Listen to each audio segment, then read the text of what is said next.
स्वामी समर्थ. तुम्हा सर्वांचं आपल्या यूट्यूब चॅनलमध्ये मनापासून स्वागत आहे.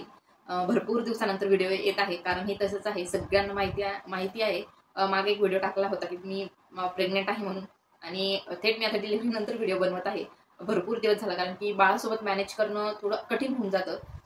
तर आज थोडासा वेळ मिळाला तर मी ज्या व्हिडिओची म्हणजे की मला हा व्हिडिओ करायचा आहे, मी भरपूर दिवसापासून वाट बघत होती. मी माझा स्वतःचा अनुभव हा तुम्हाला कधी सांगेल म्हणून. तर आज मी तो सगळ्यांना माहिती आहे की मला प्रेग्नन्सी राहण्यासाठी भरपूर प्रॉब्लेम येत होते. माझ्या अगोदर 2 मिसकॅरेजही झाले होते. तर मी स्वामींची काय सेवा केली जेणेकरून स्वामींनी मला फळ दिलं, म्हणजे मी कुठून सेवा घेतली होती, हे सगळा अनुभव मला आज तुमच्यासोबत शेअर करायचा आहे. तर जसं मी मागच्या व्हिडिओमध्ये तुम्हाला सांगितलं होतं की माझं मिसकॅरेज झालं होतं, 2 वेळा झालं आणि प्रेग्नन्सी राहण्यासाठी थोडा प्रॉब्लेम येत होता.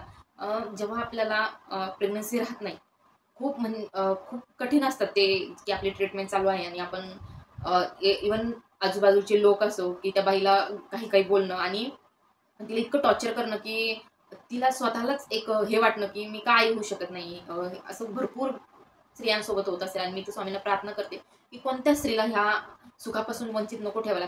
कारण की आई न होण्याचं जे दुःख असतं ना, ते खूप बेकार असतं. आणि मी जशी स्वामी सेवेत आली, मी माझी फक्त एकाच गोष्टी, माझी जेवढीही सेवा करत होते मी फक्त एकाच गोष्टीसाठी संकल्प असायचा माझ्या बाळासाठी. मी स्वामींकडे स्वामी सेवेत आल्यापासून काहीच नाही मागितलेलं आहे शिवाय बाळाच्या. माझा प्रत्येक संकल्प हा बाळासाठीच असायचा. कुठलंच मी काहीच मागत नव्हते, पैसा, बंगला, गाडी काहीच नको होतं. मला फक्त बाळ हवं होतं. आणि भरपूर दिवसापासून दवाखाने चालू होते. दवाखाने कर, हे कर, आणि त्याच मध्ये मला स्वामी भेटले होते. मी स्वामींचे पहिले 11 गुरुवार केले, तेही अपूर्ण राहिले होते, आणि त्यानंतर दिंडोरीहून सेवा घेतली. आणि स्वामी चरित्र सारामृताचे 108 पारायण, गुरुचरित्र हे मला सांगितलं होतं. मला 7च गुरुचरित्र पारायण करायला सांगितले होते, पण मी प्रत्येक महिन्याला करायचे. मी ठरवलं होतं जोपर्यंत मला बाळ राहत नाही तोपर्यंत मी गुरुचरित्र पारायण करणार आहे म्हणून. तर असंच गुरुचरित्र पारायण करत होते आणि शेवटी आई होण्याचं स्वप्न आणि गुरुचरित्र पारायणाचा चमत्कार झाला, आणि मला प्रेग्नन्सी राहिली. हा खूप मोठा चमत्कार आहे माझ्या आयुष्यातला, जो की स्वामींनी घडून आणला. कारण की मी खूप दिवसापासून ट्रीटमेंट घेत होते हॉस्पिटलमधून. भरपूर 2 ते 3 वर्षापासून मी सतत 12ही महिने ट्रीटमेंट घेत होते. पण मला कुठलाच रिझल्ट माझ्या स्वतःमध्ये दिसत नव्हता, आणि शिवाय बाळही राहत नव्हतं. आणि जेव्हा ह्या ट्रीटमेंट घेऊनही आपल्याला कुठलाच रिझल्ट भेटत नाही ना, तेव्हा खूप टेन्शन येतं की हे सगळं कसं होईल, काय होईल म्हणून. आणि मला हे तसंच व्हायचं, एवढे पैसे जायचे ट्रीटमेंटला, आणि नंतर मासिक धर्म आला की खूप रडायला व्हायचं. आणि आजूबाजूचे लोक, जेव्हा एका बाईला मूल राहत नाही, तेव्हा माझी सगळ्यांना विनंती की तुम्ही तिला समजून घ्या, तिच्यासोबत फ्रीली बोला की होईल, तिला प्रोत्साहन द्या, तिला मोटिवेट करा. प्लीज तिचं खच्चीकरण करू नका की हिला राहणारच नाही, हिला असंच होणार नाही. म्हणजे घरातले असो किंवा बाहेरचे, मला खूप म्हणजे बाळ न होण्यावरून खूप बोलायचे. घरातले तरी इव्हन खूप समजून घ्यायचे, पण ज्यांचा माझ्याशी काही संबंध नाही असेही लोक मला येऊन बोलून जायचे की हिला बाळ होणार नाही. काही म्हणायचे की म्हातारपणामध्ये तुला बाळ होईल, काही म्हणायचे ह्या वर्षी तरी होतं की नाही, काही म्हणायचे फक्त दवाखानेच करताय, दवाखान्यातच पैसे घाला, तुम्हाला काही बाळ होणार नाही. म्हणजे सगळ्यांनी आशा सोडली होती की मला बाळ होईल, पण मला विश्वास होता की स्वामी मला कुठेतरी शेवटी चमत्कार देतील आणि मला माझं बाळ देतील. कारण की प्रेग्नन्सी राहिलीच नाही, म्हणजे लग्न झाल्यापासून राहिलंच नाही, ती गोष्ट वेगळी असते. पण एकदा तुमच्या पोटामध्ये बाळ येऊन गेलं की ते दुःख पचवणं खूप कठीण होतं, आणि माझ्यासाठी ते दुःख 2 वेळा मी पचवलं. खूप कठीण होतं हे पचवणं, पण स्वामींनी मला त्यामधून सावरायची ताकद दिली, आणि मी सेवेला लागले. माझी प्रत्येक सेवा असं मी खूप मन लावून करायची की बाळासाठी मला बाळ पाहिजेच म्हणून. आणि मी तुम्हाला एक सांगते, जेव्हाही दवाखाना आपल्या मागे लागतो, कोणीही कामं येत नाही. मग ते तुमचे किती जवळचे नातलग असो, फक्त पाहुण्यासारखे आपल्याला पाहून जातात. कोणीही कामं येत नाही, कोणी फायनान्शियली मदत करत नाही, फिजिकली नाही, मेंटली नाही, कोणीही मदत करत नाही. फक्त जर एक स्त्री असेल, तिचा नवरा आणि तिचे आई वडील एवढंच तिच्यासाठी असते तिथं उभा. माझ्या प्रत्येक हेल्थ इश्यूमध्ये हे 3 व्यक्तीच माझ्यासोबत होते. आणि आतापर्यंत बाळ न होण्याच्या प्रवासामध्ये खूप म्हणजे एवढं. आणि मी एक सांगेल की ज्यांना बाळ राहत नाहीये त्यांनी अध्यात्मासोबत दवाखानेही करा. असं नाही की पूर्णपणे मी देवावरच विश्वास ठेवला होता, म्हणजे स्वामींवर सगळं सोडून दिलं होतं. 3 ते 4 वर्ष कंप्लीट ट्रीटमेंट घेऊन शेवटी खूप थकल्यानंतर स्वामींना म्हटले की मला ट्रीटमेंट घ्यायला जायचं होतं दवाखान्यात, की आता जी माझी ही ट्रीटमेंट असेल ती शेवटची असेल. म्हणजे मी खूप थकलेली होते लोकांचे बोलणे ऐकून, किंवा मग जो ट्रीटमेंट घेताना शारीरिक त्रास होतो ते ऐकून, की मला जर ह्या दवाखान्यामध्ये आता बाळ नाही राहिलं तर मी आयुष्यामध्ये फिरून बाळाचा विचारही करणार नाही आणि ट्रीटमेंटही सोडून देईन, असं मी ठरवलं होतं. आणि त्यामध्येच तुम्हाला माहिती सिद्धी, म्हणजेच आमच्या घरामध्ये मी व्हिडिओ टाकला होता की मुलगी जन्माला आली माझ्या लहान जावेला, गायत्रीला.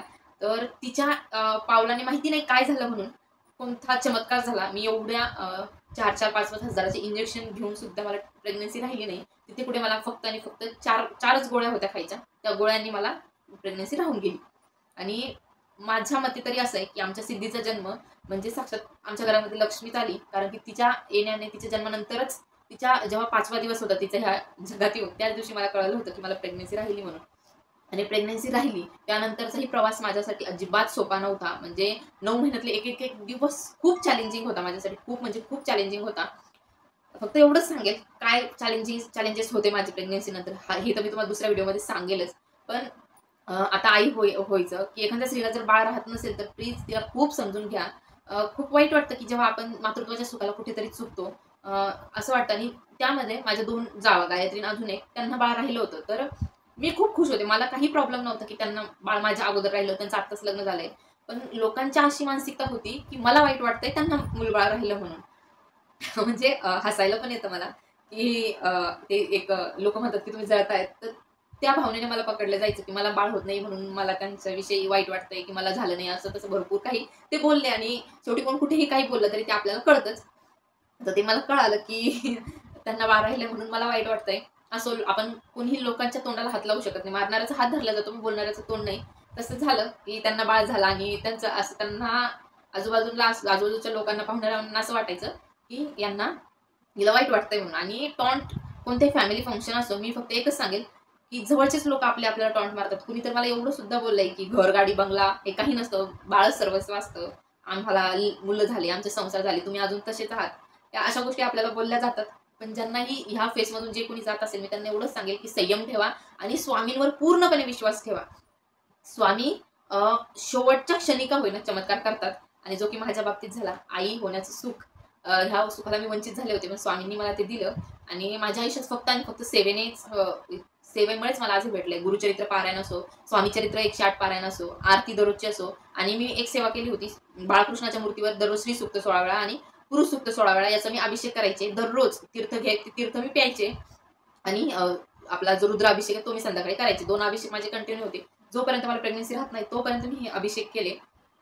तर असा काहीतरी माझा अनुभव होता. आणि प्रत्येकाला हे सुख भेटो एवढी स्वामींची त्यांनी प्रार्थना करते.